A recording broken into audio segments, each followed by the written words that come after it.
जय हिंद। गुरु educational study 4.4 में आपका स्वागत है। जैसा कि आप जानते हैं कि हम लोग केमिस्ट्री को वनडे एग्जाम के हिसाब से कवर करते हुए चल रहे थे, जिसमें हम लोग मेटल और नॉन मेटल के बारे में पढ़ रहे थे, जिसमें कल की क्लास में हम लोग आयरन और जिंक के बारे में पढ़ा था। आज हम लोग उसके आगे की मेटल के बारे में पढ़ेंगे।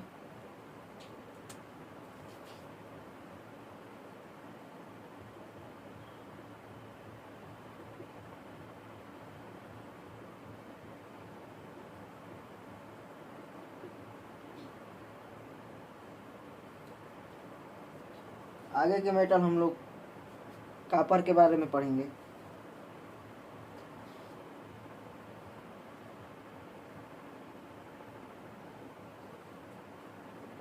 कॉपर के बारे में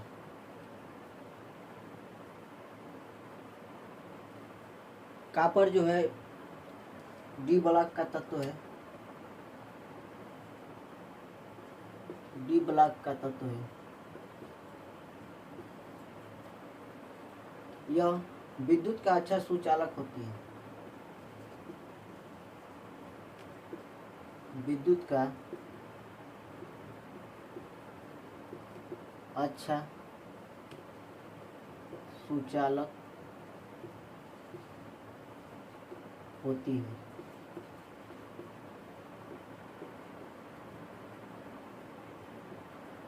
वैसे तो सभी धातुएं विद्युत की अच्छी सुचालक होती है। इसके बाद हम लोग कॉपर के एलॉय के बारे में पढ़ेंगे। कॉपर जो है एक ऐतिहासिक धातु है। ऐतिहासिक धातु है। कॉपर जो है प्राचीन समय से ही यूज किया जा रहा है। कॉपर का उपयोग प्राचीन समय से ही किया जा रहा है, जिसमें सिक्का बनाने में, बर्तन आदि बनाने में किया जाता था। कॉपर के अलावा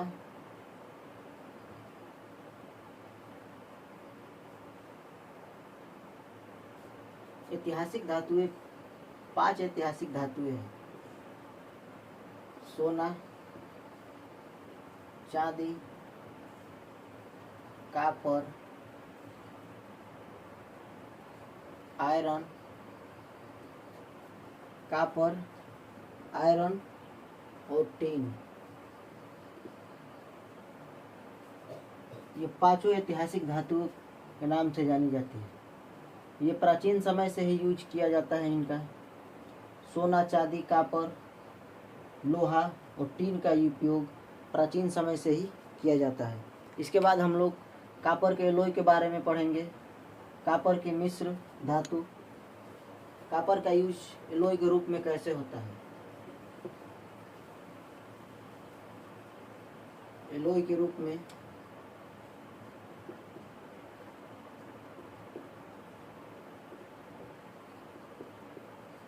मिश्र धातु के रूप में इसका यूज कैसे होता है? कॉपर का यूज ब्रश बनाने में, ब्रश या पीतल के में, पीतल बनाने में इसका यूज किया जाता है।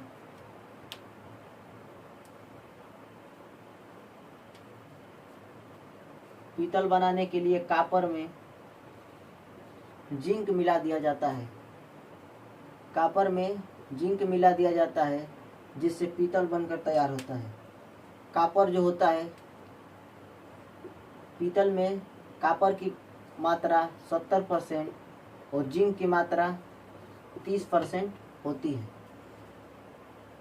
पीतल का यूज बर्तन,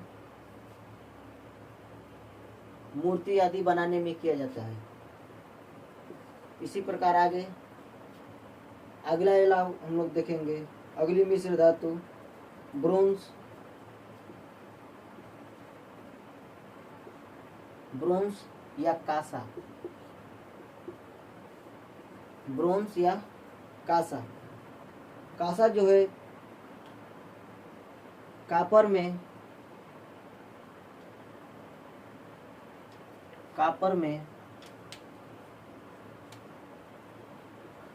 कापर के साथ टीन मिलाने पर कांसा बनता है। कापर जो है 77% और टीन 23% मिला देने पर कांसा बनकर तैयार होता है। कांसा का यूज भी हम लोग बर्तन बनाने में, मूर्ति इत्यादि बनाने में, सजावट का सामग्री बनाने में किया जाता है। इसके बाद हम लोग अगला एलाव देखेंगे, मिश्र धातु, role gold. Role gold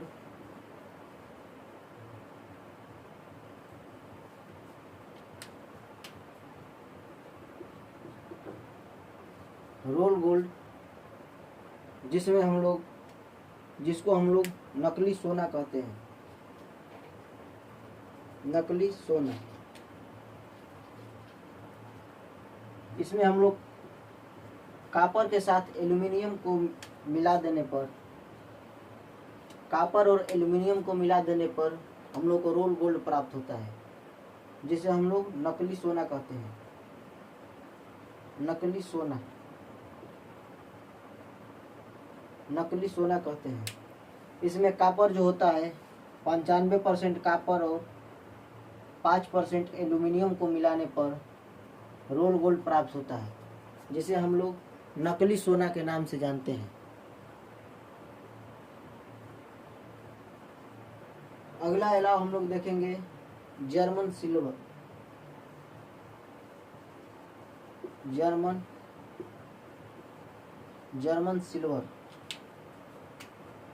silver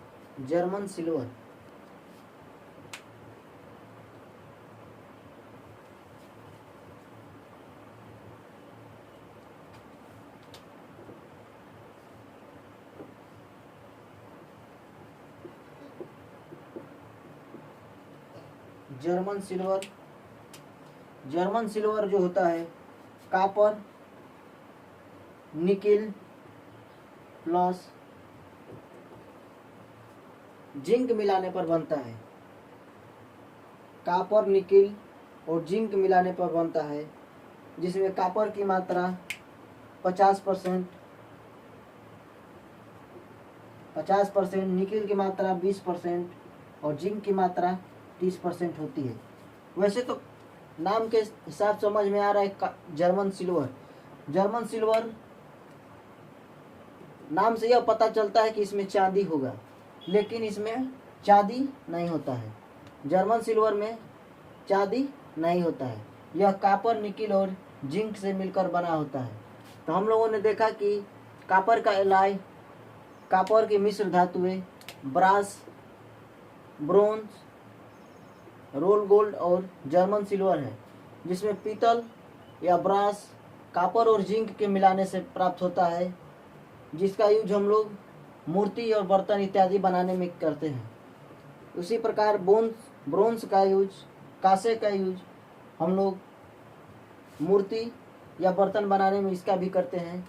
role gold जिसके हम लोग ज्वेलरी बनाते हैं, जिसे हम लोग नकली सोना कहते हैं। इसमें कापर और एल्यूमिनियम को मिलाकर बनाया जाता है।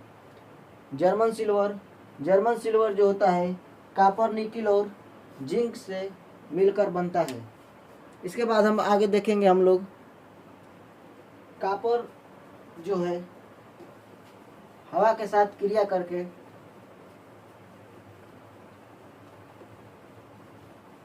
कापर कार्बोनेट बनाता है।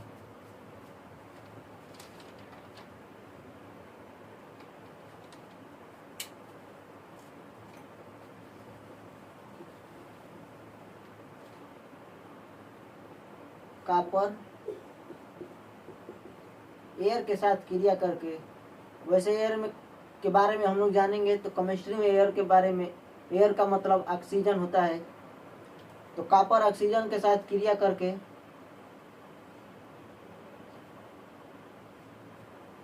कापर जो है ऑक्सीजन के साथ क्रिया करके कापर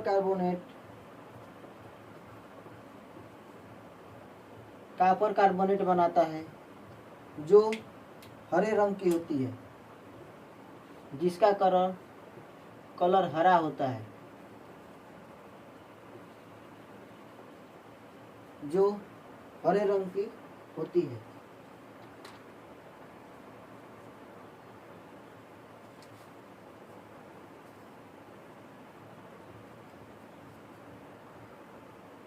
उसके बाद कॉपर एयर के साथ साथ जल से क्रिया करता है तो copper carbonate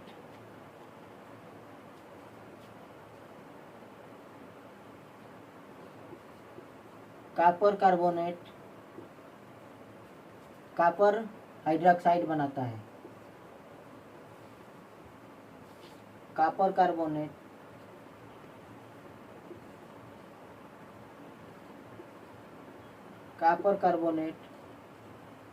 copper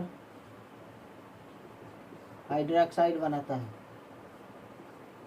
copper carbonate और कॉपर हाइड्रोक्साइड बनाता है जो नीले रंग का होता है, नीले रंग का होता है। इसके बाद हम लोग कॉपर के अयस्क के बारे में जानेंगे। कॉपर किससे प्राप्त होता है?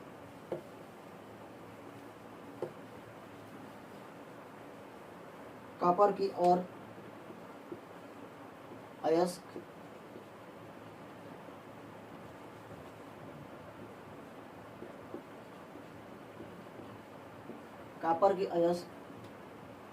कॉपर जो है क्यूपराइड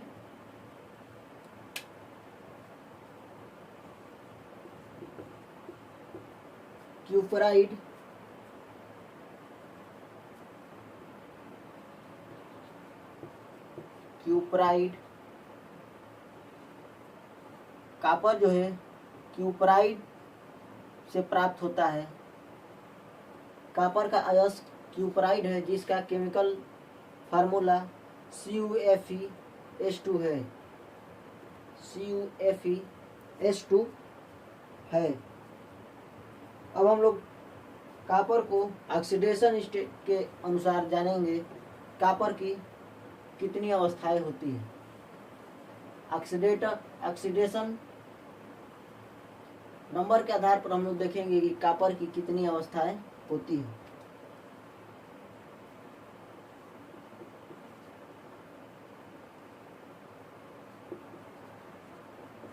ऑक्सीडेशन नंबर के आधार पर हम लोग देखेंगे कॉपर की कितनी अवस्थाएं होती है। कॉपर पर +1 चार्ज जिसे हम लोग क्यूप्रस कहते हैं,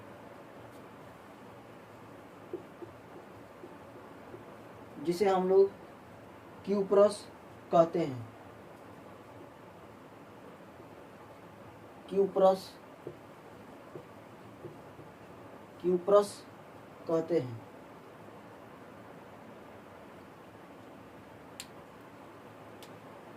जो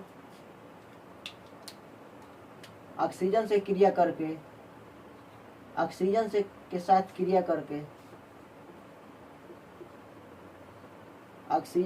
क्रिया करके क्यूप्रस ऑक्साइड बनाती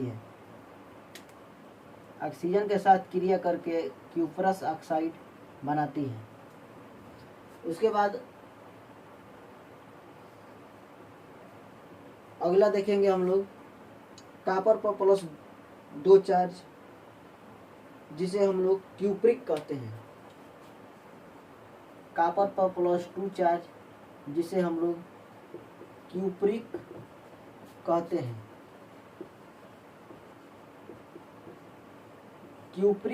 हैं। जिसे हम लोग क्यूप्रिक कहते हैं।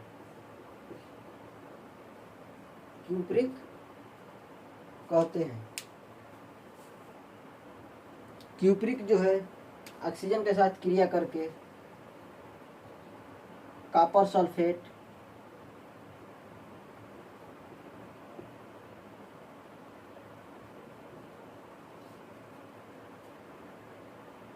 क्यूप्रिक जो है कॉपर के साथ क्रिया करके डाईहाइड्रेट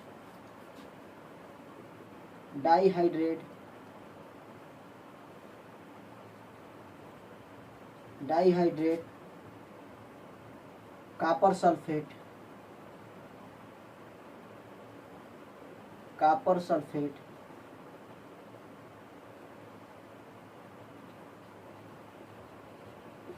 सल्फेट बनाती है, डाईहाइड्रेट कॉपर सल्फेट बनाती है, जिसे हम लोग ब्लू विट्रियल या नीला थोथा कहते हैं। नीला थोथा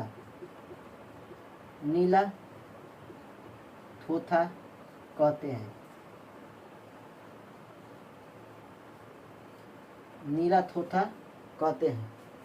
नीला थोथा जो है copper sulphate, dihydrate copper sulphate को हम लोग नीला थोथा के नाम से जानते हैं। तो इस प्रकार हम लोग ऑक्सीडेशन नंबर के आधार पर कॉपर के स्टेट, कॉपर की अवस्थाओं के बारे में पढ़ा कि ऑक्सीडेशन नंबर के आधार पर कॉपर जो होती है दो होती है। पहला कॉपर पर +1 चार्ज, दूसरा कॉपर पर +2 चार्ज। कॉपर पर +1 चार्ज को हम लोग क्यूप्रस कहते हैं। क्यूप्रस जो है कॉपर ऑक्सीजन के साथ क्रिया करके क्यूप्रस ऑक्साइड बनाती है, और क्यूप्रिक जो है ऑक्सीजन के साथ क्रिया करके डाईहाइड्रेट कॉपर सल्फेट बनाती है, जिसे हम लोग नीला थोथा कहते हैं। इसके बाद आगे हम लोग जानेंगे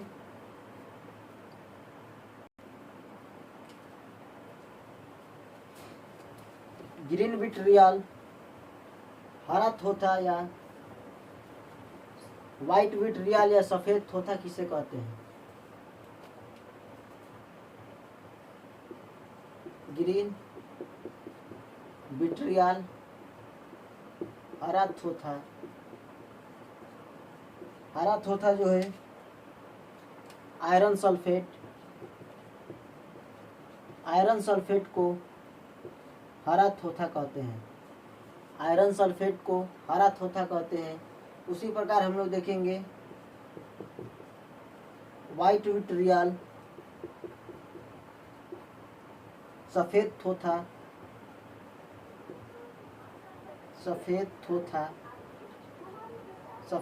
किसे कहते हैं। सफेद थोथा जो है जिंक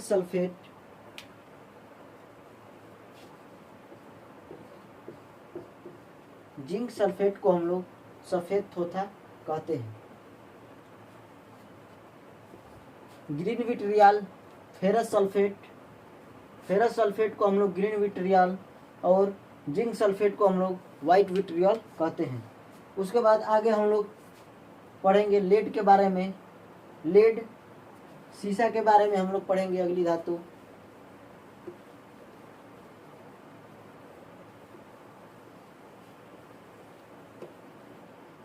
अगली धातु हम लोग लेड के बारे में पढ़ेंगे। लेड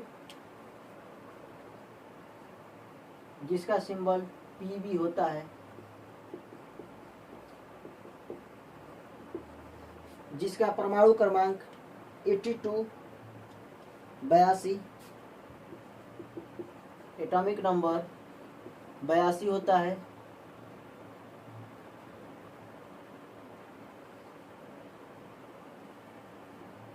यह पी ब्लॉक का तत्व है।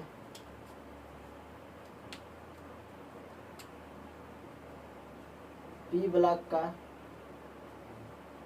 का तत्व है। इसकी वैलेंसी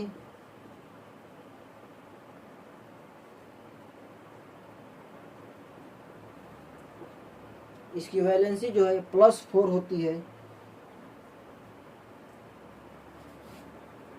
इसकी वैलेंसी +4, इसकी वैलेंसी जो होती है +4 होती है। अब हम लोग लेड के एलॉय या अयस्क के बारे में जानेंगे कि लेड कैसे प्राप्त होता है, सीसा कैसे प्राप्त होता है। एलॉय के बारे में जानेंगे।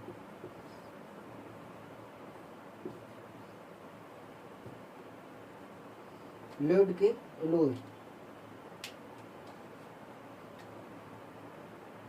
लेड के एलॉय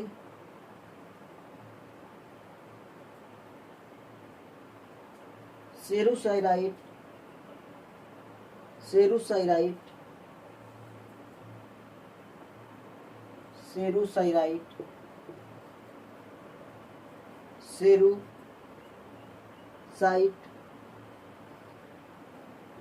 सेरुसाइट, सेरुसाइट, जिसे हम लोग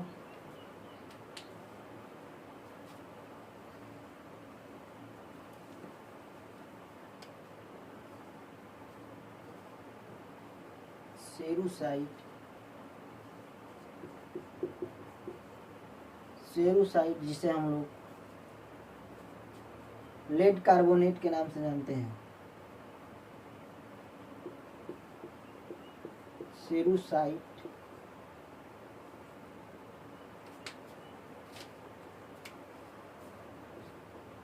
जिसे हम लोग लेड कार्बोनेट के नाम से जानते हैं, जिसका केमिकल फार्मूला लेड कार्बोनेट होता है। सीसा का पहला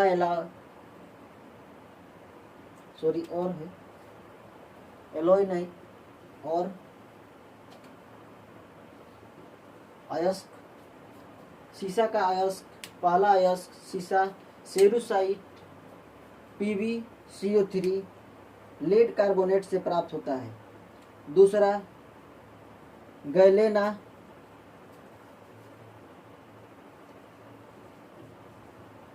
गैलेना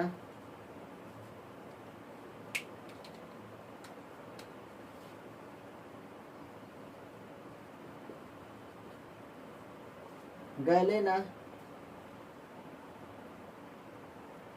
लेड सल्फाइड,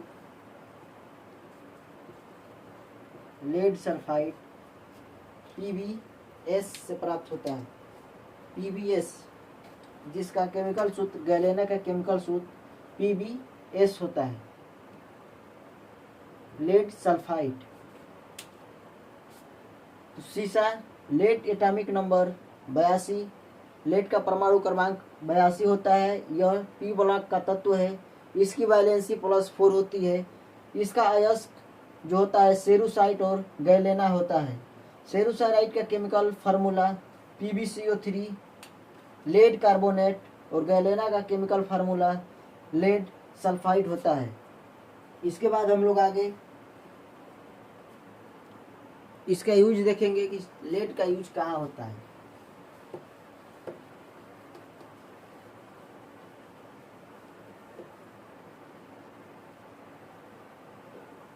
लेड का यूज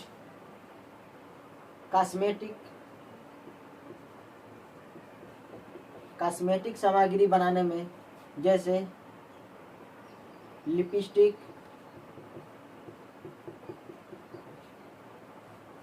बनाने में सीसा का यूज किया जाता है। लेड का यूज लिपस्टिक बनाने में किया जाता है। अगला हम लोग देखेंगे कि सीसा का यूज मैगी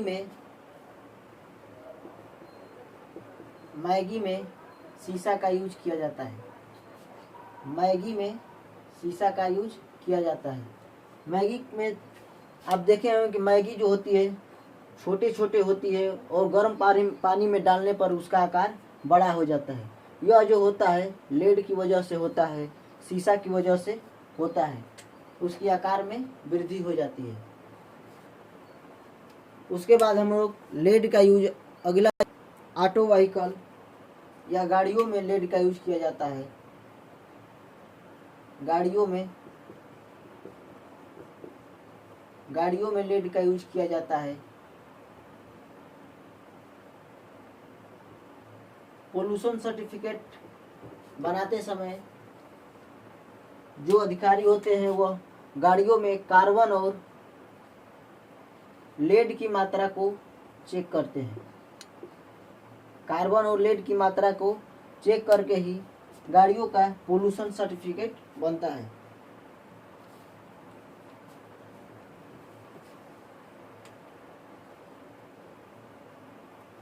उसके बाद लेड का यूज गाड़ियों में तेल के रूप में होता है। Tetra ethyl lead, tetra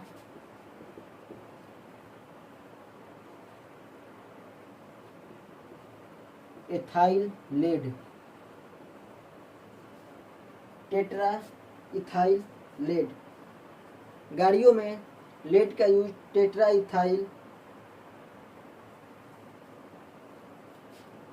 ethyl lead के रूप में किया जाता है। इसका यूज गाड़ियों के इंजन से यदि झनझन झनझन की आवाज़ आती है, झनझन की आवाज़ आती है, तो इसका यूज टेट्रा इथाइल लेड का यूज हम लोग करते हैं। यह पेट्रोल पंप पर एक पाउच के रूप में मिलता है, जिसे गाड़ियों में डालने पर उससे आवाज़ आना बंद हो जाता है। टेट्रा इथाइल लेड का यूज हम लोग रॉकेट में करते हैं, जो उसको रॉकेट को अधिक मात्रा में एनर्जी प्राप्त करता है। अगला देखेंगे हम लोग लेड का यूज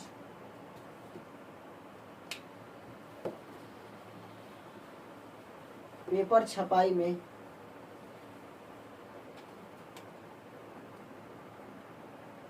पेपर या अखबार की छपाई में लेड का यूज करते हैं। छपाई में लेड का यूज करते हैं। इससे स्याही जो होती है फैलती नहीं है, स्याही फैलती नहीं है। इसलिए पेपर छपाई में, अखबार की छपाई में हम लोग लेड का यूज करते हैं। उसके बाद लेड का यूज माचिस की तिल्ली बनाने में, माचिस का तिल्ली बनाने में इसका यूज करते हैं। माचिस की तिल्ली बनाने में इसका यूज करते हैं। सल्फर के ऊपरी सतह पर लेड लगाया जाता है। माचिस की तिल्ली में इसका यूज करते हैं। अगला देखेंगे हम लोग इलेक्ट्रिक बल्ब में, इलेक्ट्रिक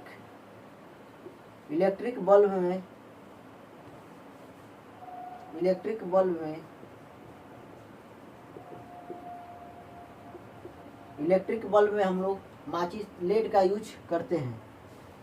इलेक्ट्रिक बल्ब में फ्यूज वायर जो होता है, फ्यूज वायर में हम लोग लेड का यूज करते हैं। फ्यूज वायर जो होता है लेड और टीन के मिश्रण से बनता है। फ्यूज वायर जो होता है लेड और शीशे और टीन मिलाकर बनाया जाता है। इसको बल्ब को अधिक टिकाऊ के लिए हम लोग केवल फ्यूज वायर जो है केवल टीन का भी बना सकते हैं, लेकिन यह बजट में महंगा पड़ेगा, इसलिए इसके साथ लेड और टीन को मिलाकर बनाया जाता है। इसके बाद हम लोग देखेंगे बल्ब जो होता है, बल्ब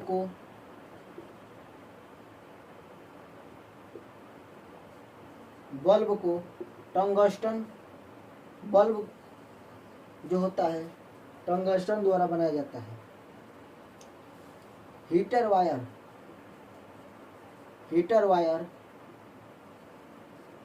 का तार जो होता है वह नाइक्रोम का बना होता है।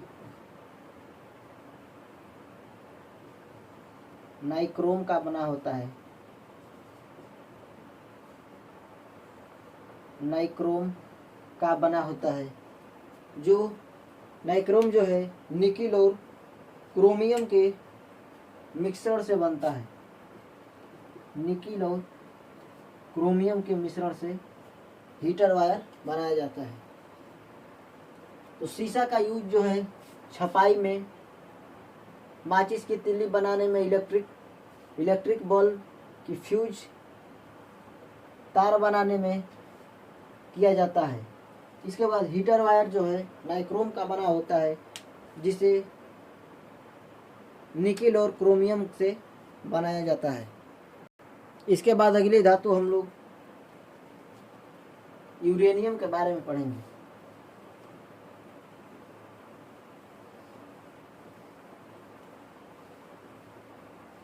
यूरेनियम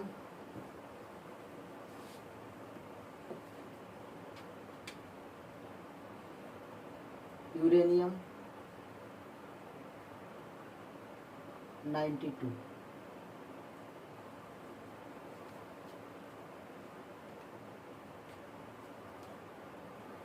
यूरेनियम परमाणु क्रमांक 92 होता है।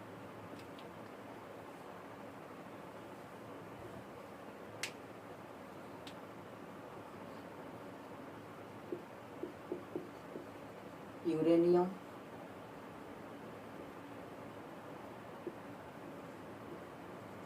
एटॉमिक नंबर 92 होता है।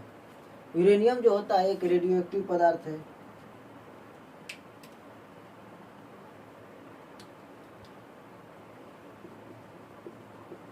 रेडियोएक्टिव पदार्थ है। रेडियोएक्टिव पदार्थ है। यूरेनियम एक रेडियोएक्टिव पदार्थ है। यूरेनियम का और जो होता है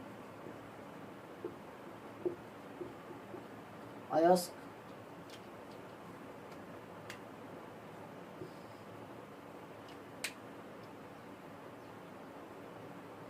पिच ब्लेड होता है। पिच ब्लेड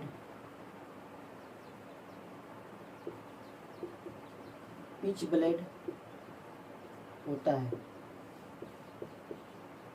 पिच ब्लेड होता है, जिसका केमिकल फार्मूला UO3 होता है।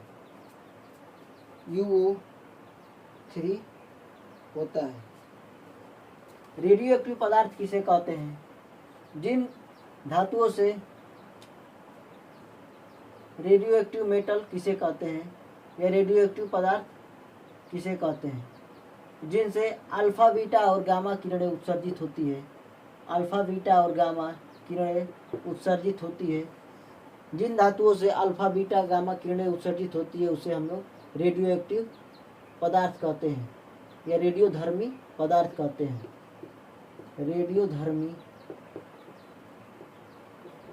रेडियोधर्मी पदार्थ कहते हैं। परमाणु क्रमांक 82 एटॉमिक नंबर 82 से ऊपर सभी धातुएं जो होती है रेडियोएक्टिव होती है। परमाणु क्रमांक 82 से ऊपर, 82 से अधिक सभी धातुएं जो होती हैं रेडियोएक्टिव होती है।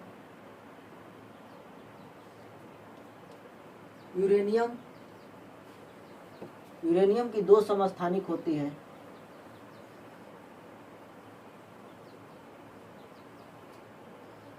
आइसोटॉम।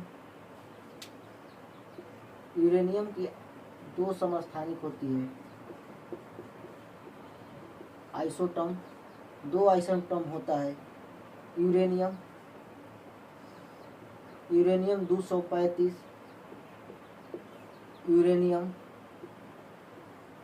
238, यूरेनियम 235, यूरेनियम 238।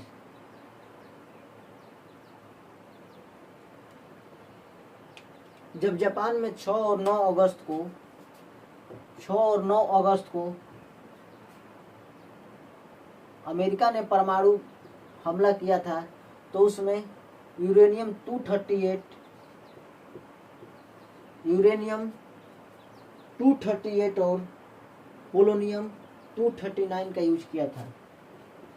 पोलोनियम 239 का यूज किया था।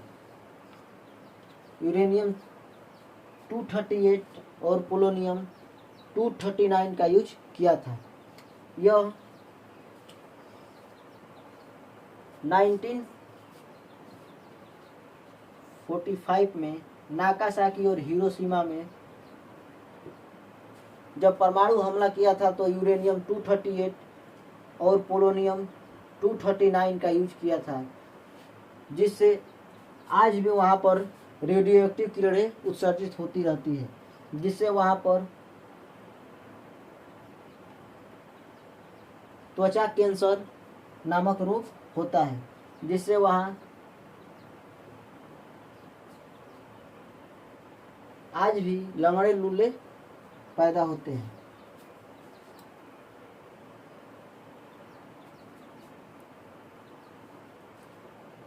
यूरेनियम 235 का यूज एटम बम बनाने में करते हैं। एटम बम बनाने में यूरेनियम 235 का यूज करते हैं। यूरेनियम 235 परमाणु विखंडन के लिए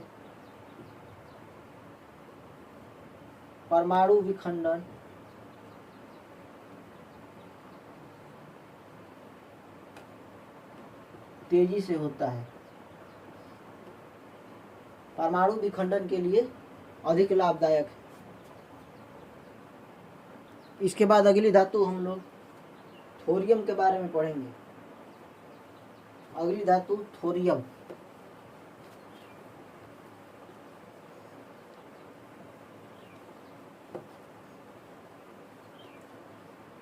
अगली धातु हम लोग थोरियम के बारे में पढ़ेंगे, जिसका सिंबल TH होता है। थोरियम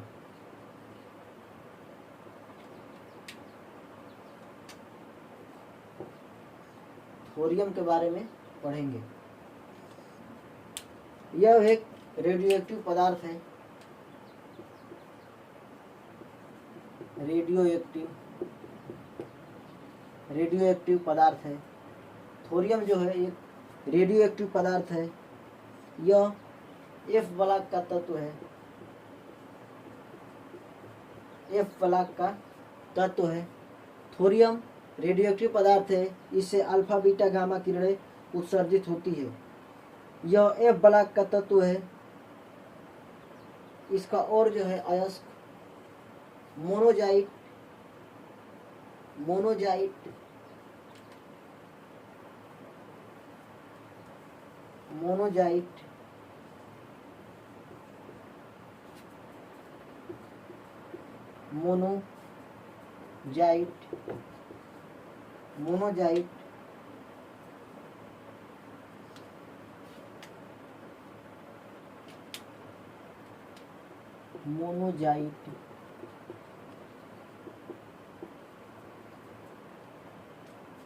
यह जो है मोनोजाइट से प्राप्त होता है।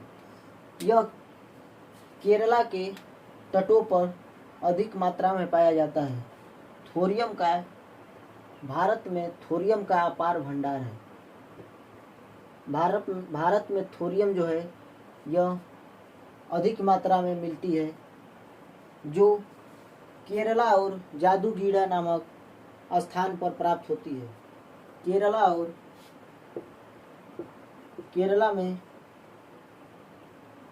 केरला के तटों पर और जादूगीड़ा नामक स्थान पर यह अधिक मात्रा में प्राप्त होता है। यहाँ के लोगों में अधिकांश त्वचा कैंसर की समस्या होती है, क्योंकि यह थोरियम एक जो है रेडियो एक्टिव पदार्थ है, जिससे अल्फा बीटा और गामा किरणें उत्सर्जित होती है। रहती है। यह केरला और जादूगीड़ा नामक स्थान पर प्राप्त होता है, जिससे यहाँ के लोगों को त्वचा कैंसर का प्रॉब्लम होता है।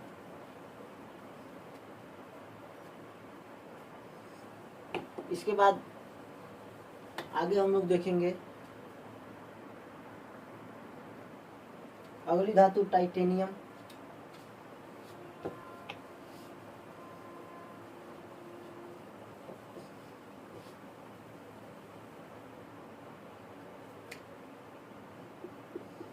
टाइटेनियम, टाइटेनियम के बारे में हम लोग जानेंगे। टाइटेनियम का यूज जो होती है रोड एक्सीडेंट में या एक्सीडेंट होने पर हड्डियाँ टूट जाती है तो वो उसमें रॉड लगाया जाता है, रॉड लगाया जाता है जिसमें हम लोग टाइटेनियम का यूज करते हैं। टाइटेनियम जो है एक ऐसी धातु है जो पानी में सड़ती गलती नहीं है। जैसा कि आप जानते हैं कि हम लोग के शरीर में 60 से 70% पानी है, जिससे टाइटेनियम का यूज करते हैं हम लोग एक्सीडेंट में। कोई भी एक्सीडेंट हो, रोड एक्सीडेंट, कोई भी एक्सीडेंट हो जिससे हम लोग की हड्डियाँ टूट जाती है, काम करना बंद कर देती है, तो उसमें रॉड लगाया जाता है जो टाइटेनियम का बना होता है, जो टाइटेनियम का बना होता है।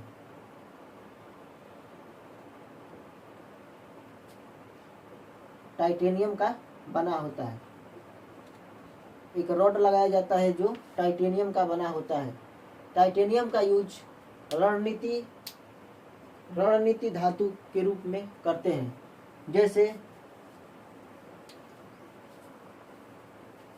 जैसे लड़ाकू विमान इत्यादि बनाने में हम लोग टाइटेनियम का यूज करते हैं। आज की क्लास हम लोग यहीं समाप्त करते हैं। जय हिंद। मिलेंगे नेक्स्ट क्लास में।